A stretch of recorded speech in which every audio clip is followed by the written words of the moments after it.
talking with former Governor Reagan, and during the break we were discussing, when I mentioned that I thought most people were not apathetic, I think they're confused, basically, because you hear intelligent people from both political parties or in the middle, conservatives and liberals, and they all seem to have different answers as to what is going wrong in the country. Some people say, well, let's let the government spend billions of dollars, and then some other people say, no more federal spending.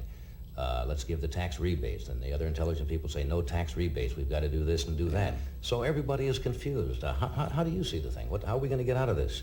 Well, Johnny, I think that one of the things is that people keep looking to government for the answer, and government's the problem.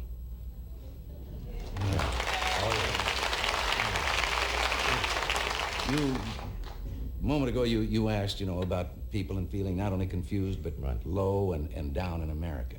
First of all, the American people, if they would just take a little inventory and look around, you triple our troubles, and we're better off than any other people on earth. And we've asked so much of government, and we've gotten in the habit over the last 40 years of thinking that government has the answers. There's very little that government can do as efficiently and as economically as the people can do themselves. And if government would shut the doors and sneak away for about 3 weeks, we'd never miss them. Now,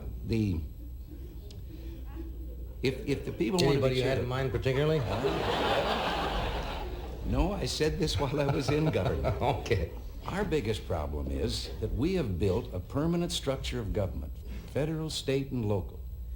The permanent employees, and they've come to the place that they actually determine policy in this country more than does the Congress of the United States. Mm-hmm. There are 14.5 million public employees in the United States. That's quite a voting bloc.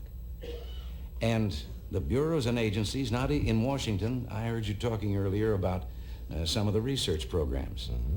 Well, there was a senator the other day, and he took up some pages of the congressional record. He was doing the same thing you were, listing all these crazy research programs and how much they were costing, and wound up his speech by introducing his own. He wants a study and a research of transcendental meditation. So, there's a state senator in Michigan, and he just found out the other day they got a $93,000 study on whether chitlins are bad for you. And he said that as a fourth-generation chitlin eater, he figured that he could tell you how for 93 cents you could find out the answer to that. No, we laugh at those things, but they do happen, I guess. Oh, listen, you had some beauties and there's some others. What would you say if I told you about a study in which this was called the demography of happiness? And in this study, the government found out that young people are happier than old people. And they found out that people that earn more are happier than people that earn less. And they found out that well people are happier than sick people. That's good. Well, this was $249,000 to find out it's better to be rich, young, and healthy than old, poor, and sick.